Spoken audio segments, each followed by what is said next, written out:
विनोद तावडे यांच्यामध्ये चर्चा झालेली आहे। मराठा आंदोलनासंदर्भात अमित शहा यांनी तावडेंकडून माहिती घेतली। उपराष्ट्रपती आणि बिहार निवडणुकीसंदर्भातही दोघांमध्ये चर्चा झाली आहे। तर आपण पाहतोय अमित शहा सध्या मुंबईमध्ये आहेत आणि या दरम्यान त्यांनी तावडे यांच्यासोबत चर्चा केलेली आहे। मराठा आंदोलनासंदर्भात देखील त्यांनी माहिती घेतलेली आहे। मराठा आंदोलनासंदर्भात कसा तोडगा काढू शकतो या संदर्भात चर्चा झाली असल्याची देखील माहिती मिळते। शिवाय उपराष्ट्रपती आणि बिहार निवडणुकीसंदर्भात देखील दोघांमध्ये चर्चा झाली असल्याचं कळतंय।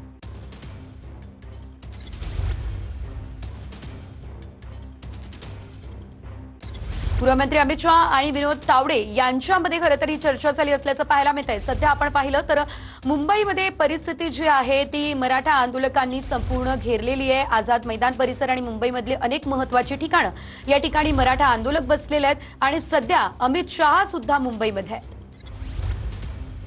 या संदर्भात अधिकचे अपडेट घेऊयात आमचे प्रतिनिधी गिरीश गायकवाड यांच्याकडून। ते आपल्यासोबत थेट जोडले गेलेले आहेत। गिरीश, आपण पाहतोय महत्त्वाच्या मुद्द्यांवरती चर्चा विनोद तावडे आणि अमित शहा यांच्यामध्ये झालेली आहे। काय अपडेट या चर्चेसंदर्भात?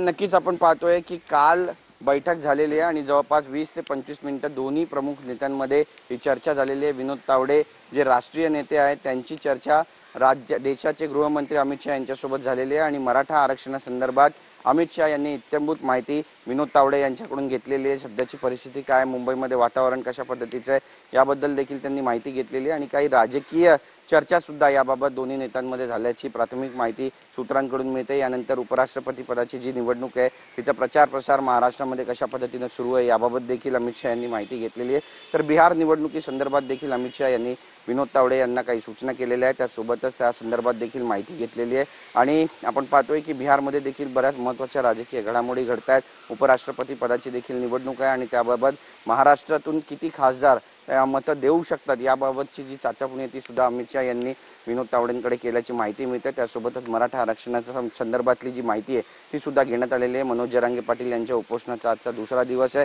त्यामुळे या तिन्ही ज्या राजकीय घडामोडी आहेत त्या अत्यंत महत्त्वाच्या आहे। आपण पाहतोय की आज अमित शहा यांचा 3 ठिकाणी दौरा आहे। अंधेरी, बँड्रा आणि लालबाग या तिन्ही ठिकाणी गणपतीचं ते दर्शन करणारे बऱ्याच राजकीय नेत्यांची त्यांची आज देखील भेटगाठ होणार आहे आणि राज्यातील प्रमुख नेत्यांसोबत देखील ते चर्चा करणार असल्याची माहिती आहे। त्यामुळे आजचा दिवस अत्यंत महत्त्वाचा मानला जातोय, कारण अमित शहा जेव्हा महाराष्ट्रामध्ये येतात तेव्हा बऱ्याच मोठ्या राजकीय घडामोडी घडत असतात आणि यंदा गणपतीच्या निमित्तानं ते आलेले आहेत, त्यामुळे काही राजकीय घडामोडी महाराष्ट्रामध्ये घडणार आहेत का हे सुद्धा पाहणं तितकंच महत्त्वाचं ठरणार आहे। निश्चितच धन्यवाद गिरीश दिलेल्या